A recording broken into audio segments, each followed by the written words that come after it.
Ito pala ang kwento ng buhay ni Terence Romeo, isa sa mga mahuhusay na player sa Pilipinas at sa Asia, at tinaguri ang Golden Boy. Halika mga kakwento, samahan ninyo ako at alamin natin ang naging kwento ng kanyang buhay. Si Terence Bill Vitanzos Romeo ay isa sa mga pinaka-kontrobersyal, pinakakahanga-hanga, at likas na magagaling na scorer sa kasaysayan ng basketball sa Pilipinas. Kilala siya sa kanyang nakakabinging crossover, nakamamatay na step-back 3-point shots, at walang takot na paglusob sa depensa.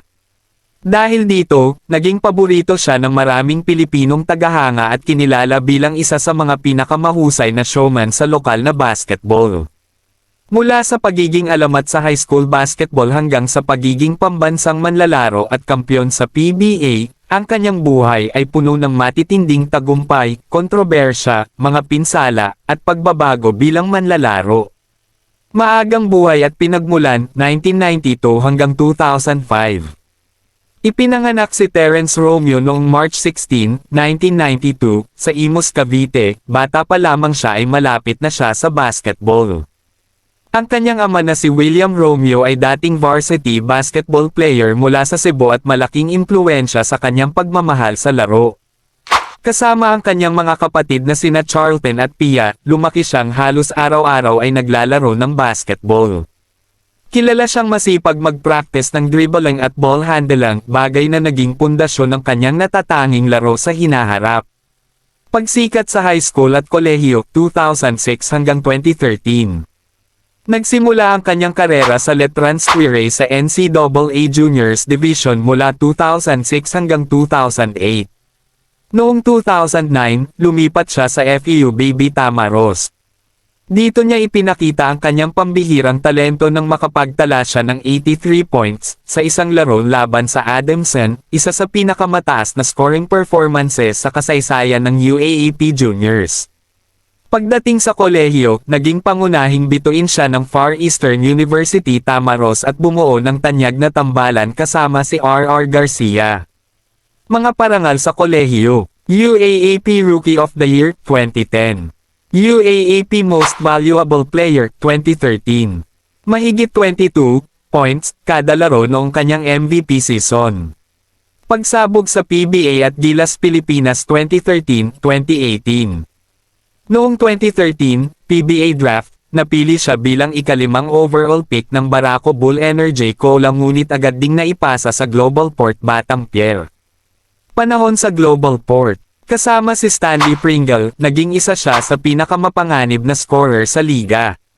Mga tagumpay: 3 beses na PBA Scoring Champion 2015, 2016, 2017. 3 beses na PBA All-Star MVP. Isa sa pinakasikat na offensive player sa bansa. Panahon sa Gilas Pilipinas, lalong sumikat si Romeo nang maging bahagi siya ng Gilas Pilipinas. Mahahalagang tagumpay: 2015, William Jones Cup. Namangha ang mga internasyonal na manunood sa kanyang husay sa dribbling at pag-score. 2015, FIBA Asia Championship. Tumulong sa Pilipinas na makamit ang silver medal. Tinawag siyang Golden Boy ng Philippine Basketball dahil sa kanyang tapang laban sa mga powerhouse team gaya ng China at Iran. Kontrobersya at Gilas Australia Brawl 2018. Kasabay ng kanyang kasikatan ay ang mga kritisismo sa kanyang estilo ng paglalaro. Marami ang nagsabing masyado siyang nakatuon sa pag-score. Noong 2018, nailipat siya sa TNT Katropa. Noong July 2018, naging bahagi siya ng sikat na Gilas Pilipinas-Australia Brawl sa isang FIBA World Cup qualifier. Dahil sa kanyang pagkakasangkot sa gulo, nasuspend siya ng 3 laro ng FIBA. Pagbangon at tagumpay sa San Miguel 2019-2024. Noong 2019, nailipat siya sa San Miguel Beermen. Marami ang nagduda kung paano siya babagay sa koponang. May mga bituin tulad nina Junmar Fajardo, Chris Ross, Parwin Santos, ngunit dito nagbago ang kanyang karera. Mga tagumpay: unang PBA Championship 2019, Philippine Cup. PBA Finals MVP 2019, Commissioner's Cup. Mr. Quality Minutes Award. Ikatlong kampyonato sa 2023-2024, Commissioner's Cup. Natuto siyang maging mas mapagbigay sa bola at mas unahin ang tagumpay ng koponan kaysa sa personal na istatistika. Mga pinsala at hamon. Mula 2020 hanggang 2024, sunod-sunod ang kanyang naging problema sa kalusugan. Pinsala sa likod, hamstring injuries, problema sa tuhod. Dahil dito, maraming laro ang kanyang na-miss at madalas siyang mapunta sa injured reserve list. Paglipat sa Terra Firma at Free Agency 2024-2025. Noong November 25, 2024, isinagawa ang malaking trade kung saan ipinadala siya ng San Miguel sa Terra Firma Jeep kasama si Vic Manuel. Kapalit nila sina Wami Chongson, Andreas Kahilig. Gayunpaman, naapektuhan pa rin ang kanyang paglalaro dahil sa mga pinsala sa tuhod. Nang matapos ang kanyang kontrata noong August 2025, naging unrestricted free agent siya. Kalagayan noong 2026. Sa kasalukuyan, nasa huling yugto na ng kanyang profesional na karera si Terence Romeo ngunit nananatili siyang mahalagang personalidad sa basketball ng Pilipinas. Mga ginagawa niya ngayon, lumalahok sa mga FIBA 3x3 at iba pang 3x3 tournaments.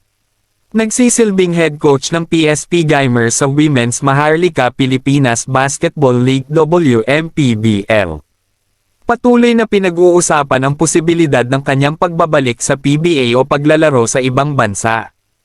Pamana, si Terence Romeo ay maituturing na isa sa mga pinakamahusay na scorer at ball handler sa kasaysayan ng Philippine basketball. Ang kanyang estilo, kumpiyansa, at husay sa paglikha ng puntos ay nagbigay inspirasyon sa maraming kabataang manlalaro at nag-iwan ng malaking marka sa kultura ng basketball sa Pilipinas.